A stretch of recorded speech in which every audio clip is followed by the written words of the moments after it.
샬롬 반갑습니다. 오늘도 우리를 사랑하시는 주님의 은혜 안에 거하시는 주님의 성도님들 되시길 주님의 이름으로 축복합니다.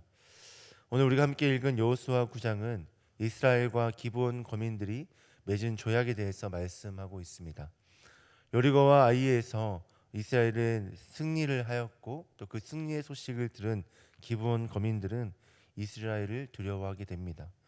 그래서 자신들의 정체를 숨긴 채 조약을 맺기를 희망하는데요. 마치 자신들이 아주 먼 나라에 사신인 것처럼 여호수아에게 자신들을 소개하고 그 나아와 화친 조약을 제안한 것입니다.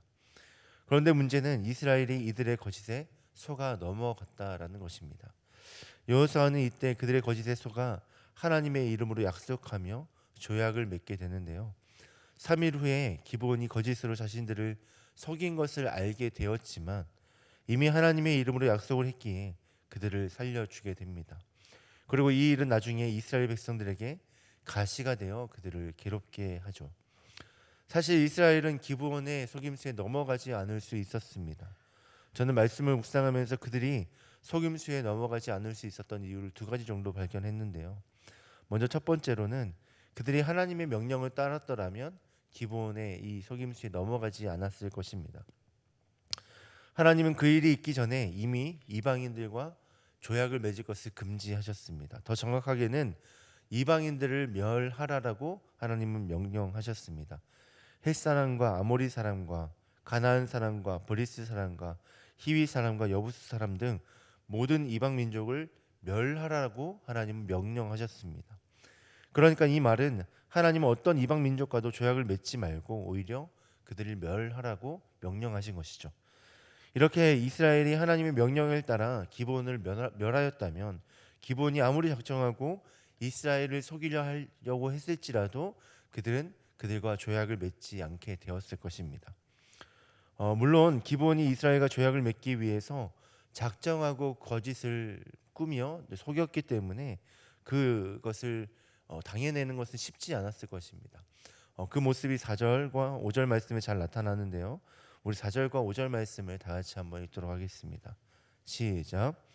꾀를 내어 사신의 모양을 꾸미되 헤어진 전대와 헤어지고 찢어져서 기운 가죽 나귀에 싣고 그 발에는 낡아서 기운 신을 신고 낡은 옷을 입고 다 마르고 곰팡이가 난 떡을 준비하고. 아멘. 기본 사람들이 이스라엘에 나올 때 그들이 어떻게 준비했는지가 이 4절과 5절에 잘 나타나는데요. 정말 만반의 준비를 했습니다. 여러 가지 행색들을 자신들이 먼 나라에서 온 것처럼 이렇게 만반의 준비를 하고 이스라엘을 속인 것입니다. 이렇게 이들은 자신의 행색을 변장하여 이스라엘과 싸울 의사가 전혀 없을 뿐만 아니라 싸울 능력이 없음을 보여주었죠. 왜 우리나라 말에도 그런 말이 있지 않습니까? 작정하고 뛰어들면 감당하기가 어렵다. 작정하고 뛰어드니까 그들의 그 거짓을, 그들의 속임수를 감당하기가 어려웠던 것입니다. 이해는 합니다. 하지만 그때 이스라엘이 하나님의 이 명령만을 기억했더라면 이 조약을 맺지 않게 되었을 것이고 그들을 조약을 맺어야 될 그런 동맹 국가가 아니라 그들을 물리쳐야 될, 적대해야 될 그런 국가로 여기게 되었을 것입니다. 그러나 그들은 하나님의 명령을 저버리게 되었고 그 결과 기브온과 조약을 맺게 됩니다. 그리고 결국 그 일이 이후에 자신들에게 가시가 된 것이죠. 그리고 두 번째로 기브온이 그들이 기브온의 속임수에 넘어가지 않을 수 있었던 또 다른 이유는 이스라엘 승리하게 하신 분이 하나님이심을 기억해야 했습니다. 그것을 기억하지 않았기 때문에 그들이 이 거짓에 속아 넘어간 것이죠. 이스라엘이 어떻게 여리고 성을 무너뜨렸고 아이 성을 무너뜨렸습니까? 여호수아가 하나님께 묻고 하나님의 말씀대로 순종했을 때 하나님께서 그 일을 행하신 것입니다. 그래서 그들은 무슨 일을 하든지 하나님께 여쭈었어야 했습니다. 그들에게 승리를 주신 하나님께 묻고 하나님의 뜻대로 행했어야 했습니다. 그런데 그들은 기브온과 조약을 맺을 때 하나님과 전혀 여쭙지 않고 하나님께 전혀 묻지 않았습니다.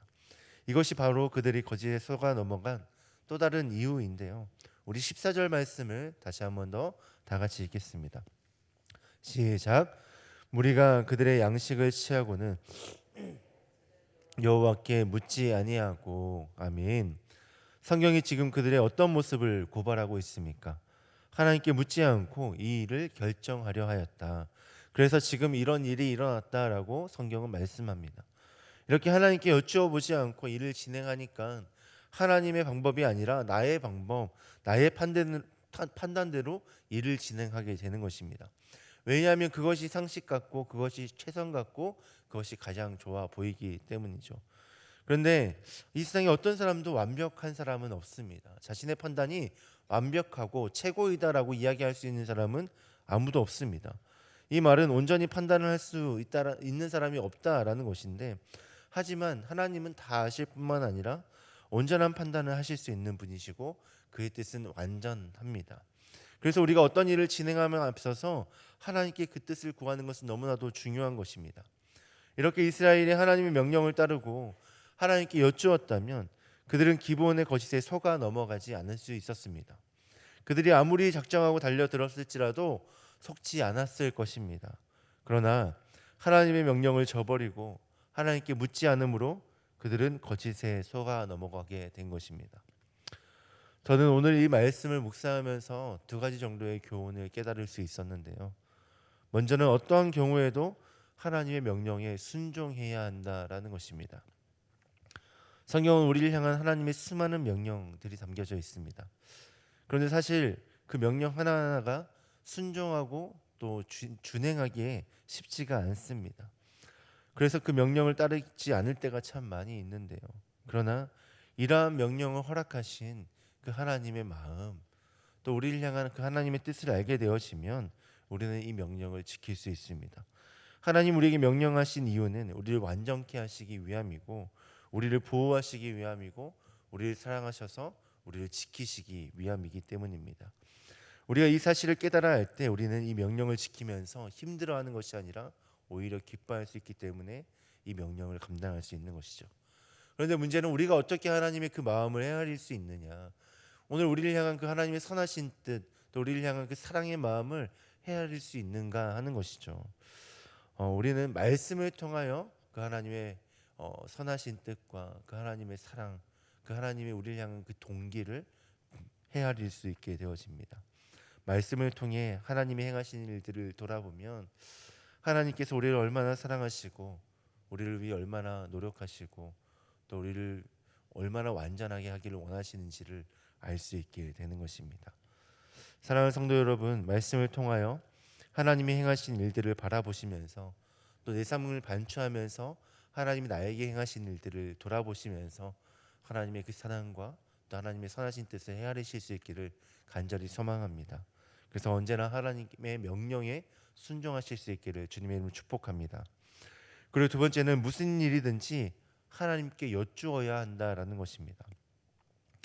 오늘 제 모습을 보면 크고 중대한 일들은 하나님께 여쭙고 묻고 또 기도하고 간구할 때가 참 많습니다. 그런데 굉장히 사소하고 사사로운 일 같은 경우는 제 스스로 판단하고 결정하는 경우가 참 많이 있는데요.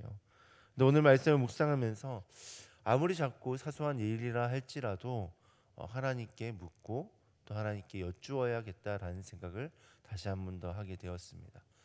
예전에 제가 아는 한 목사님이 계셨는데 그 목사님이 한 청년을 신방하기 전에 선물을 해주고 싶어서 이제 기도를 하기 시작하시더라고요.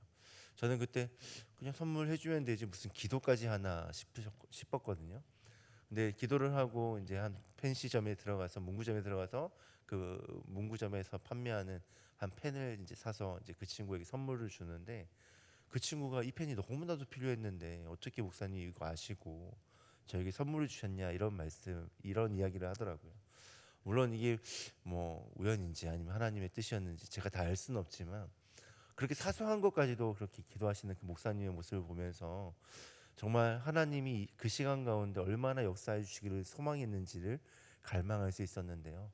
사랑하는 성도님들 삶 가운데 하나님께서 역사해 주시기를 원하시지 않습니까?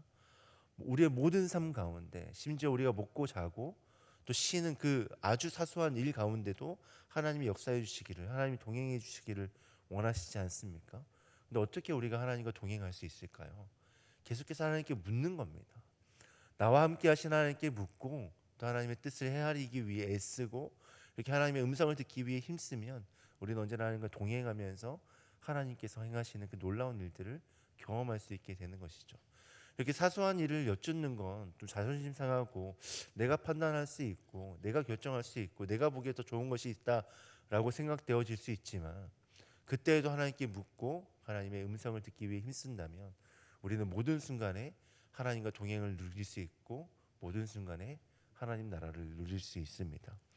사랑하는 성도 여러분, 아무리 작고 사소한 것이라 할지라도 하나님께 여쭈어 하나님의 선한 뜻을 누리며 살아가시길 주님의 이름을 축복합니다. 그래서 성도님들의 삶에 하나님 나라가 임하기를 간절히 기도합니다. 기도하겠습니다.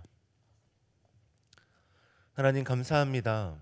오늘 말씀을 통하여 다시 한 번 더 우리가 어떻게 하나님의 뜻을 쫓고 또 하나님의 뜻을 헤아리며 또 하나님의 뜻을 이루어갈 수 있을지를 깨닫게 하심에 감사합니다.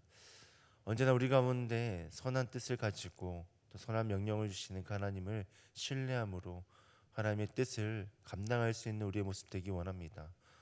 그런데 우리의 힘으로는 그 뜻을 다 헤아리고 또 그 뜻을 쫓아갈 수 없기에 우리가 해야 될 것은 하나님이 행하신 일들을 돌아보고 또 그 가운데 하나님의 사랑과 은혜를 발견하는 것일 텐데 전에 우리가 말씀을 묵상할 때마다 그 하나님의 사랑을 발견하게 하시고 그 은혜를 발견하게 하셔서 하나님이 오늘 우리를 향한 그 뜻이 얼마나 귀하고 선한 것인지를 깨달아 하나님의 그 명령을 쫓아 살아갈 수 있는 우리의 모습 되게 하여 주시옵소서.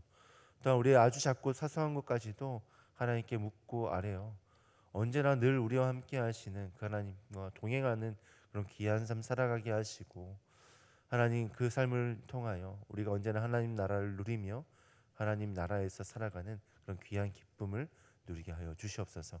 정말 언제나 주님의 나라의 백성으로 살아가는 우리의 모습 되게 하여 주시옵소서. 이렇게 오늘 우리 가운데 귀한 일들을 행하실 주님 기대하고 소망하며 이 모든 말씀 예수님의 이름으로 기도합니다. 아멘.